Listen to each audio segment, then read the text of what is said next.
এখন টাকা আনলে খালি শর্টই পড়ে। 1 বছর আগে আমরা 20 টাকা কেজি খাইছি। বাজারে ডিম, আলু, চাল, পেঁয়াজ সহ কাঁচা সবজির দামগুলো কোনোভাবেই কমছে না। পেঁয়াজের দাম বিক্রেতারা হাঁকাচ্ছেন প্রতি কেজি 100 টাকা পর্যন্ত। দু একটি কাঁচা সবজির দাম ছাড়া অধিকাংশ কাঁচা সবজির দামই সর্বনিম্ন 60 টাকায়। দ্রব্যমূল্যের দাম এখন দেশ জুড়ে আলোচনার তুঙ্গে, কিন্তু সাধারণ ক্রেতার আসলে কিছুই করার নেই, কারণ বাঁচতে হলে খেতে হবে, আর খেতে হলে এই দাম কম হোক বা বেশি হোক কিনতে হবে এই রকম দামেই। খুচরা পর্যায়ে ডিমের ডজন কিনতে হচ্ছে 140 টাকায়, পাইকারিতে ডিমের প্রতি পিস বিক্রি হচ্ছে 11 টাকায়। পাড়া মহল্লায় এই ডিমই বিক্রি হচ্ছে প্রতি ডজনে 144 টাকা থেকে 164 টাকা পর্যন্ত, অর্থাৎ প্রতি পিস ডিম বিক্রি হচ্ছে 11 টাকা থেকে শুরু করে 14 টাকা। সপ্তাহের ব্যবধানে ব্রয়লারের দাম বেড়েছে প্রতি কেজিতে প্রায় 20 টাকা, যেটি গত সপ্তাহেও ছিল 170 টাকা 80 টাকা পর্যন্ত। আজকের বাজারে এই ব্রয়লারের দাম বেড়ে হয়েছে 180 টাকা থেকে 200 টাকা পর্যন্ত। সরবরাহ কম হওয়ার অজুহাতে 7 দিনের ব্যবধানেই প্রায় সবগুলো সবজির দাম কেজিতে অন্তত 15 টাকা পর্যন্ত বেড়েছে, 2-1টি ছাড়া। আমরা আছি বগুড়ার রাজা বাজারে।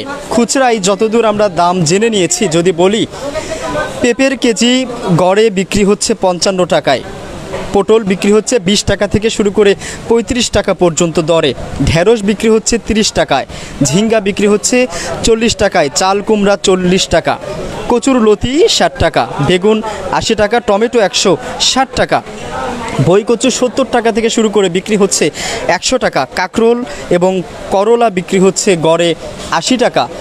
কোনো বিক্রেতা এর কম বা বেশি দামেও বিক্রি করছেন মানভেদে।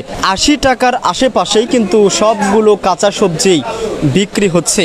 গত সপ্তাহে প্রতি কেজি পেঁয়াজ যেখানে বিক্রি হয়েছে 70 টাকা থেকে শুরু করে 80 টাকায়, আজকের বাজারে 85 টাকা থেকে 100 টাকা পর্যন্ত কেজি দরে পেঁয়াজ বিক্রি হচ্ছে।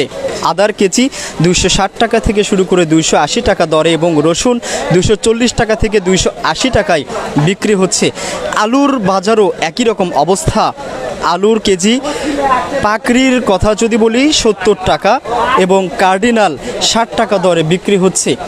দর্শক, আপনাদেরকে এতক্ষণ যে দাম দর জানিয়েছি, যদি তার বিশ্লেষণটা বলি সংক্ষেপে, তাহলে করলা, কাঁকরোল, ঝিঙ্গা, কচুরলতি, চাল কুমড়া সহ এই জাতীয় সবজিগুলোর দাম কিন্তু গড়ে 10 টাকা থেকে 20 টাকা পর্যন্ত বেড়েছে। দু একটি কাঁচা সবজির দাম কিছুটা কমেছে। আজকের বাজারে আমরা যেমনটি দেখছি যে 160 টাকা থেকে শুরু করে 200 টাকা পর্যন্ত কাঁচামরিচ বিক্রি হচ্ছে।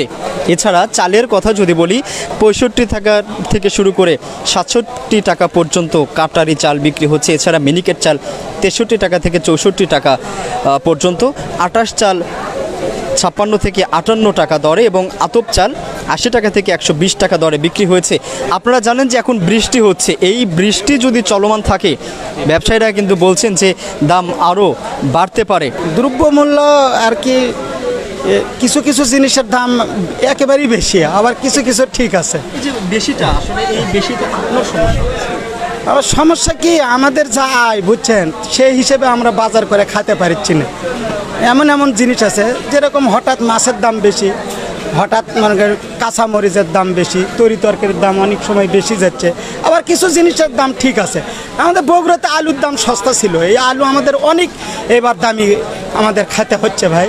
1 বছর আগে আমরা 20 টাকা কেজি খাচ্ছি, আর এখন খাচ্ছি আমরা ভাই 70 টাকা 60 টাকা। আগে যে পরিমাণ অল্প টাকা হলে বাজার হচ্ছে, এখন টাকা আনলে খালি শর্টই পড়ে।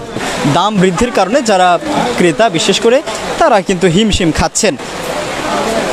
দর্শক, প্রতি বছরই আসলে এই রকম দাম বৃদ্ধি হয়, এই বিশেষ করে কাঁচা সবজি সহ নিত্য প্রয়োজনীয় পণ্যের দাম বৃদ্ধি হয়, কিন্তু সাধারণ যারা মানুষ তাদের কিন্তু আয় বাড়ে না। আসলে এই যে দাম বাড়ছে, আমরা পেঁয়াজ নিয়ে দু একজন ব্যবসায়ীর সাথে কথা বলেছি, তারা বলছেন যে পেঁয়াজের এখন সময় যে মৌসুম সেটি শেষের দিকে, যার ফলে দাম আরও বাড়তে পারে এবং এই দাম বেড়ে আসলে কোথায় গিয়ে ঠেকবে এটি নিয়ে আসলে ব্যবসায়ীরাও এখনও সংশয়ে আছেন। তারাও বলছেন যে দাম আরও বাড়বে, তবে কতটুকু বাড়বে, কোথায় গিয়ে ঠেকবে এটি কিন্তু তারা এখন পর্যন্ত বলতে পারছেন না। দর্শক, বগুড়ার রাজা বাজার থেকে বাজার দরের সর্বশেষ পরিস্থিতি জানাচ্ছিলাম আমি রাহাত রূপান্তর।